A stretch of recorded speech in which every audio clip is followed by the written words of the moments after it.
on the 17th that the Honorable Minister Louis Farrakhan called him to him and revealed to him that a war has been planned. Do you follow me?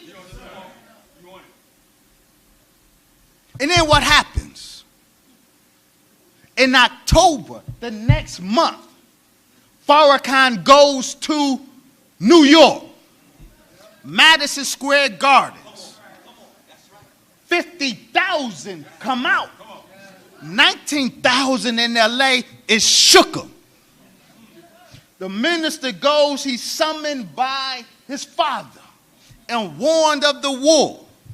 He goes from there to Madison Square Gardens, 50,000. And for the first time, crack cocaine was moved out of South Central. And it turns up a month after the minister leaves. Crack cocaine for the first time turns up on the streets of New York. See, Satan is following behind God. This is the war of the gods, man. And Farrakhan is leading the army on this level. Do you understand what I'm saying?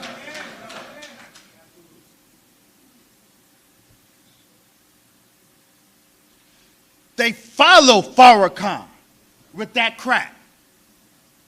So it appears, for the first time outside of South Central, it appears in New York a month after Farrakhan draws 50,000 people. Do you see who this man is? Come on, come on.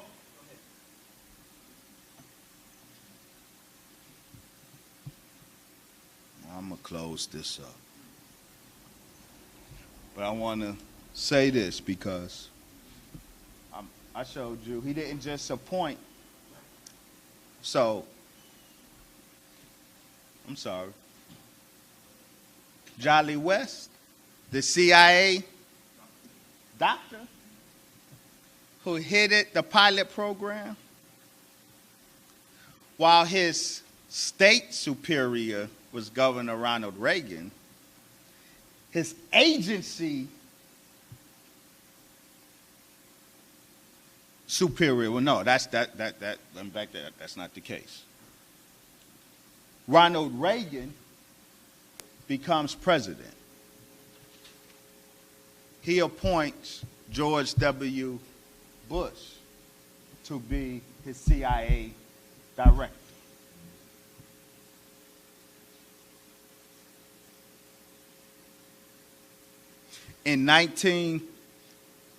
He appoints George Bush to be the CIA director. He will appoint Colin Powell to be chief of the Joint Chiefs of Staff. He appoints Louis Sullivan to be director of the Department of Health and Human Services. You got the characters, you got the cast, and he appoints, now, Dr. Louis Sullivan, the black director of the Department of Health and Human Services, appoints Dr. Frederick Goodwin as director of the National Institute of Mental Health.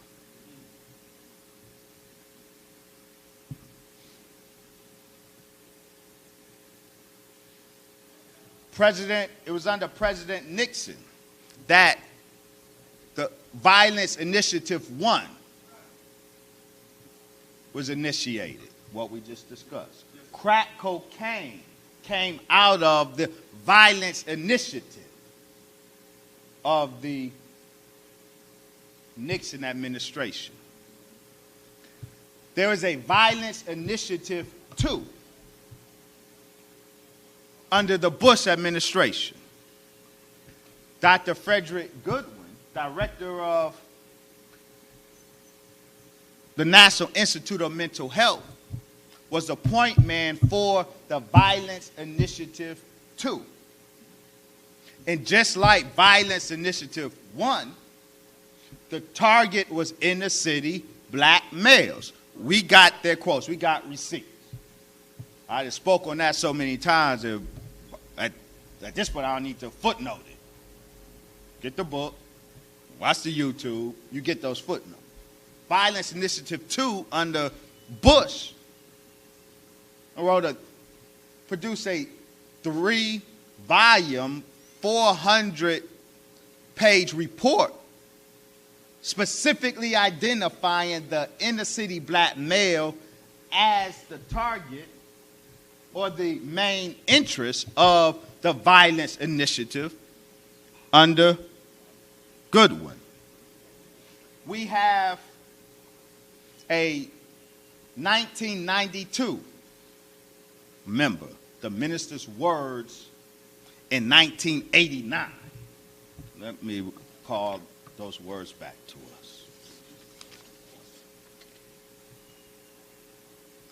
In 1989, at the announcement,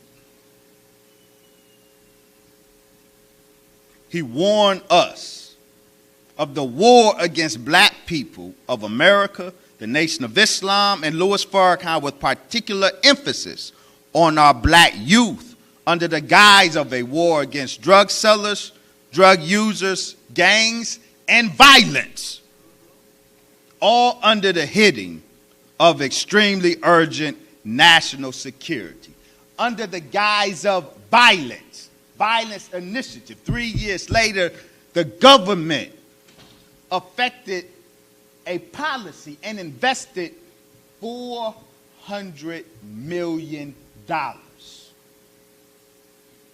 Dr. Lewis Sullivan, who is serving the same role as Colonel Colin Powell with the military. Dr. Lewis Sullivan served the same role with the medical establishment because the objective was biomedical control of the inner city black men. So the medical operation was, under Bush, was in the hands of Dr. Lewis Sullivan and his man, Dr. Frederick Goodwin. And we have a document, May 9th, 1992, May or March of 1992, released via Freedom of Information Act request, a document from Frederick Goodwin, who himself is on record specifically identifying the Reyes monkeys of the lab as proxies for inner city black males. He said it. The document from his department,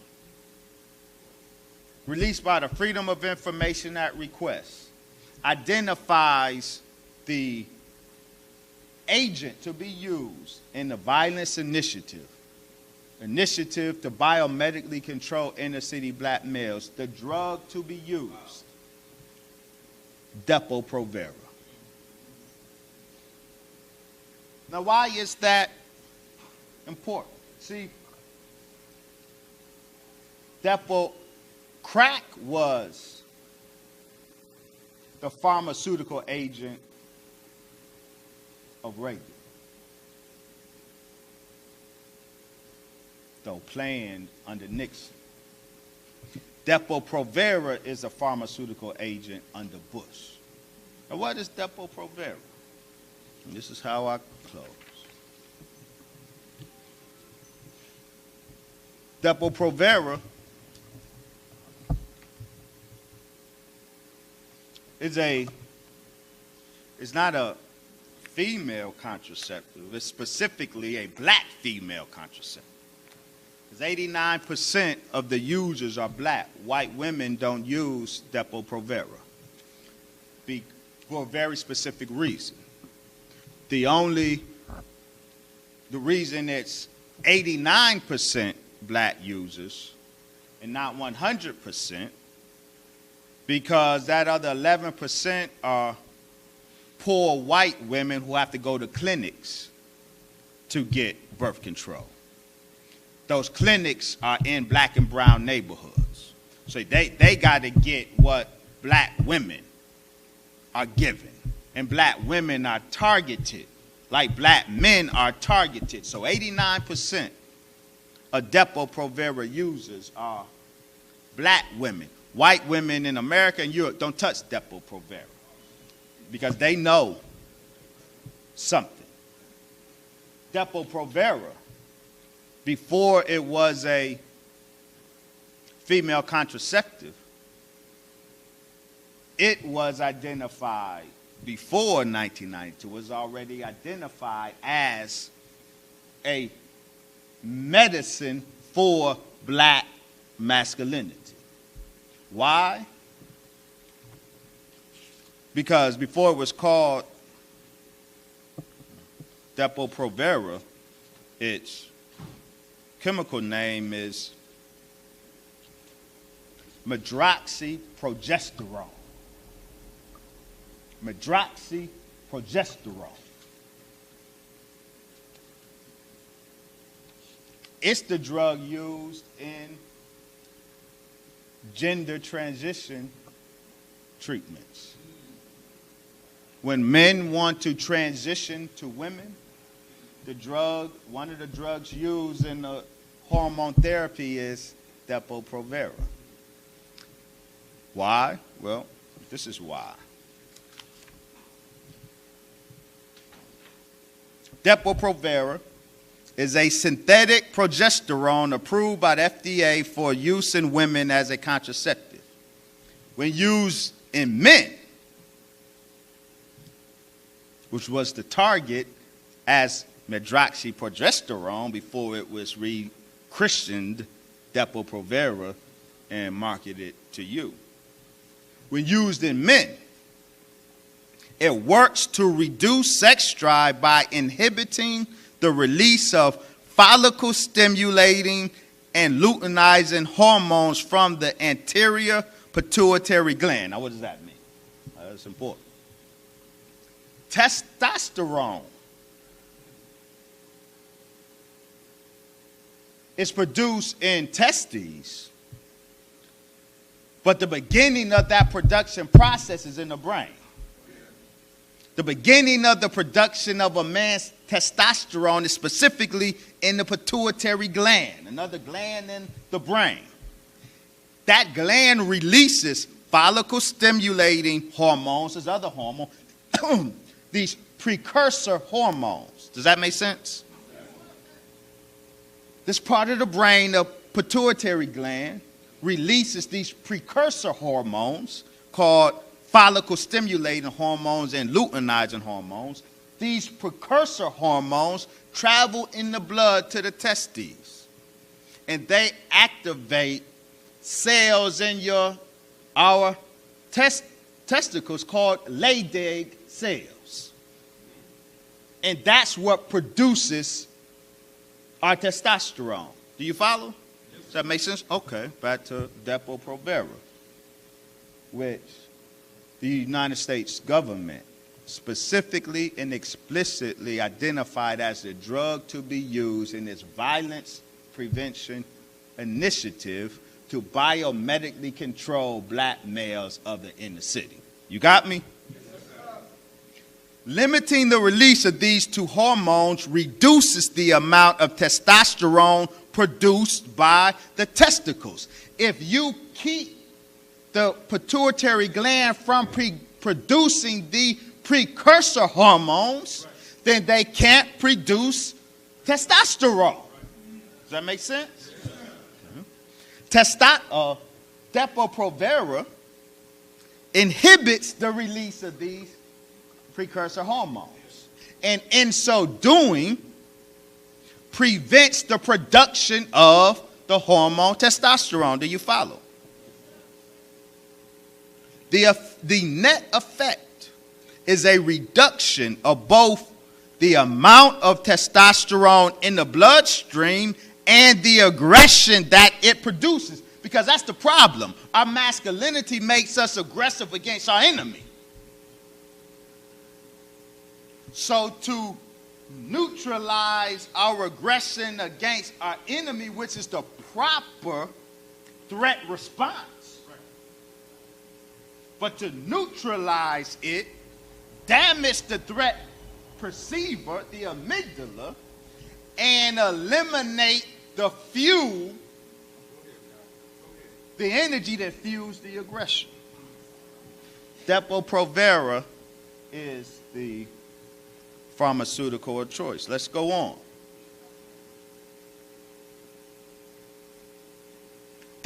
So the net effect is it reduces the amount of testosterone in the bloodstream and the aggression that it produces. Depo-Provera also increases the metabolism of testosterone by the body, accordingly lowering its presence in the body. In effect, Depo-Provera burns the candle from both ends by simultaneously limiting the production of testosterone and decreasing the prevalence in the bloodstream. So this drug is a double whammy to our testosterone. It burns the candle on both ends. What is already in our blood, it metabolizes it into something else. So it decreases the testosterone while at the same time preventing our ability to make replacement testosterone. This is the drug. Testosterone is not only the fuel of a man's ability or inclination to aggress when aggression is appropriate, an appropriate response to a successfully perceived threat. Testosterone is also the source, the scalpel that scalps secondary masculine sexual characteristics. See, men are not like women and women are not like men. Testosterone masculinizes the brain. The brain of the man and the brain of the woman are different.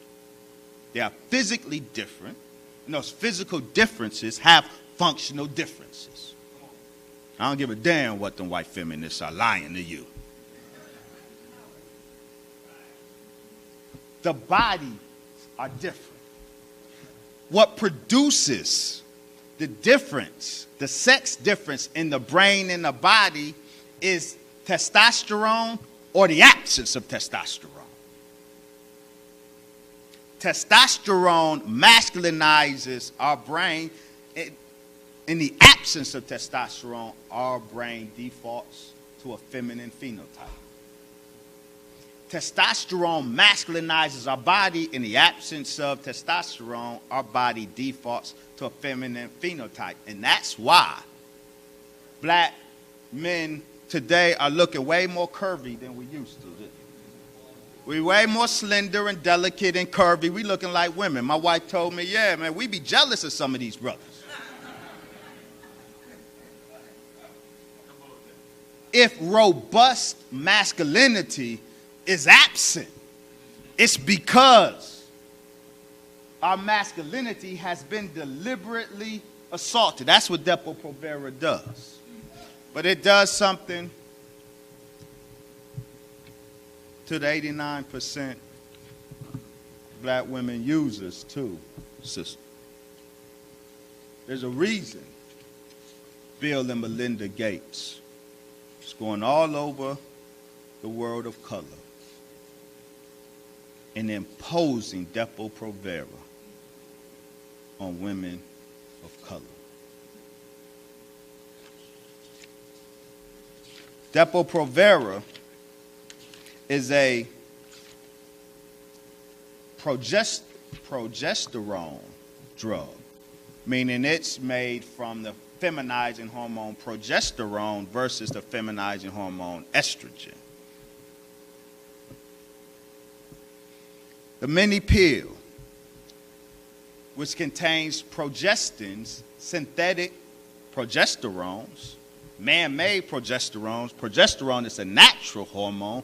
Progestins are what the white man created to simulate the natural progesterone. Does that make sense? These progesterone or progestin pills or contraceptives are often prescribed for lactating mothers. See, lactating mother, a mother that puts her baby on her breast like God intended to nurse that child into godhood. Lactating mother. See, the minister in his words specify. See, the assault is at black male youth and black male babies. But as I described yesterday, the gatekeeper of black male youth and babies is you. So they target you to get to your black male babies. Depo-Provera is often prescribed for lactating mothers and has been shown to severely deplete the nutrients available for the child in the mother's milk. You just had a baby, you're breastfeeding. Your doctor, before you even drop that child. Well, I'm speaking from experience. My wife just blessed me with a daughter, and our baby wasn't even out the womb. And even before, they want to know one thing: what birth control you want to use. They hawkish. They press what birth control you want to use. Say, well, I'm a breastfeed. It's okay. What birth control you want to use? They insist black mothers, while lactating, get on birth control. And 89% of you who are on birth control on Depo-Provera. It severely depletes the nutrients available for the child in the mother's milk, as well as providing the baby with an overdose of synthetic hormones. Now I'm about to throw a curveball, but deliberately. Synthetic progesterone is known to act on the hypothalamus, another part of the brain, an important brain center, and may masculinize a female infant and contribute to neonatal jaundice. Why? Let me make this point. When I was on the Breakfast Club,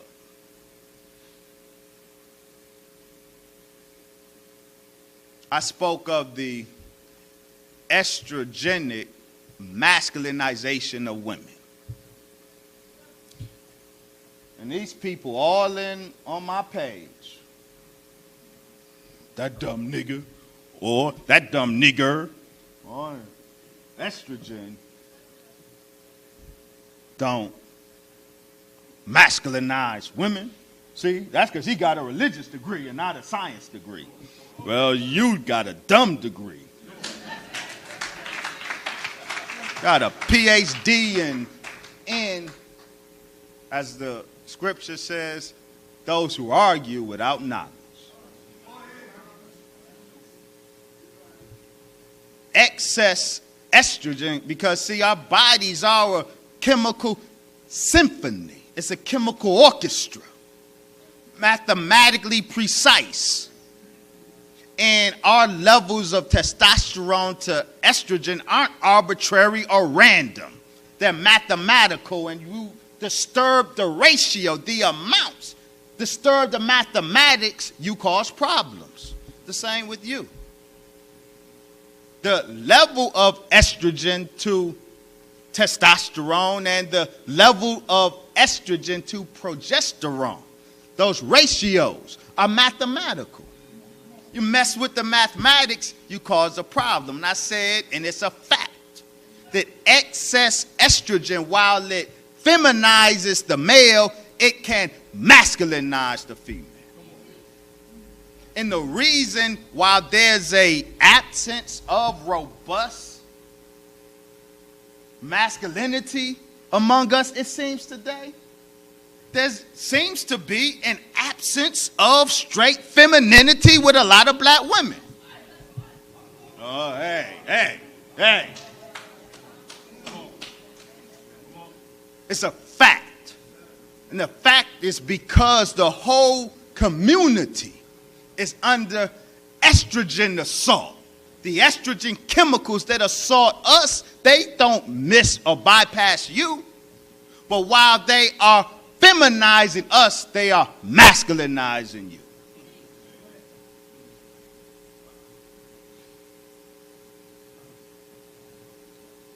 This is the drug that in 1992, the government, with $400 million, set aside to target black men. What's the point? The point is, Farrakhan told you. Farrakhan told us. Farrakhan told us in '89 what was coming, and there was no way to know what was coming. We are looking in hindsight that what he said was coming did come. The rabbit hole, he said that the plot is so deep and so diabolical. And now in hindsight, we got the records of just how deep and diabolical it is. And it all says one thing: Farrakhan is the Watchman of God.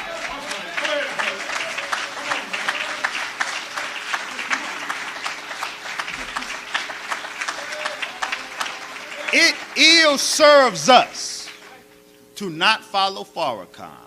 It ill serves us to follow Farrakhan in doubt and suspicion.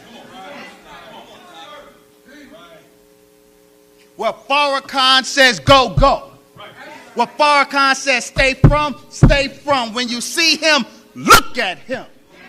When you hear him, listen and heed. As-Salaam, Alaikum.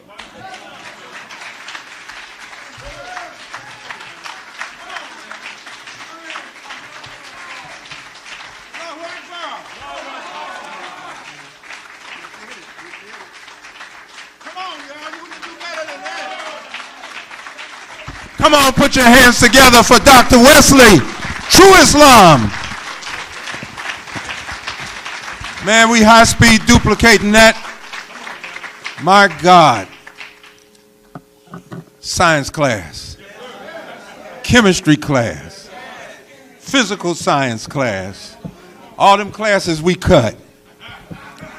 You know, we making up. I know. Look, I'm recently back from Chicago at a high school reunion. I saw nothing but people used to gangbang and cut classes. But one thing he said, I know when the drugs was out there, we was like makeshift chemists out there working with different things. And even before crack cocaine came out, I remember people cooking cocaine with the baking soda, turning it into a rock, called it freebasing. They put that thing on a pipe and they would smoke that and it'd rake right across your brain. So, you know, and there was big gangsters in Chicago like that, like Fluky. That I don't know if you saw his son got killed in Chicago, but it was a Seville coffin. It was made just like a Seville coffin. They were trying to go out grand style. And Minister Akbar used to always attack how a black newspaper, why would they put that on the headline? That's the kind of news we should be paying attention to. And no, cocaine was really flowing on the south side and west side of Chicago at one time like that, brother. And you made me think about all that in your talk today. You can see nothing is safe out here. And you really need to back away from everything. And whoever's out here think they can handle it is just, now I'm a baby boomer, so I know none of this stuff is like it was before. Probably the cigarettes ain't like they were before when they only cost 53 cents. 3 cents was tax. It's $9 now. And you know, if you live long enough to start with the rotary phone all the way to the iPhone, you've seen some stuff. Huh? So Brother Doctor, I really thank you for what you have shared. We never fail to be increased when brother comes. And we do ourselves a disservice. If you have a few extra dollars, you should really get the book. We have some books here. Yeah, so books came with him that we need to get all this home. You know, I just been talking to all the ministers in the region about many of us are addicted to outside stimulation, and that's all right, you know, movement and everything, but what would we do, as the Quran says, when Allah told Moses, go tell the believers now to take their homes as places of worship. See, it's going to get so dark, everything going to get shut down. Then you're not going to be able to go to a meeting or anything. You can't roll and move out or nothing. And then you find out you empty inside because you haven't been feeding yourself. And that's going to be the real test when you find out what you got going inside. You think God going to let us get away without stripping us of every prop and everything that we using to find out what we got right here? You know, so don't walk this walk. When you walk in the post in a perfect manner, you feeding yourself too. You know, because pretty soon personalities, you'll find out personalities won't save you. Everything in the universe is seated in a principle. And what makes certain personalities like the Honorable Louis Farrakhan shine so greatly is because he's connected with the God of the principle. And it's shining, and some people confuse the personality with the principle that's shining through it. He's given himself over to God, and he's becoming greater and greater in our own eyesight. So I really thank Allah for that kind of teaching. I thank Allah that he saw this brother out in the wilderness, working out. And he has pulled him not only to Chicago, but to the Executive Council of the Nation of Islam. All praise is due to Allah. So we're increased, but you know, the most important question I could ask right now is anyone here for their first time, never been out before? Anyone? Thank you all so much. We really thank you for being out.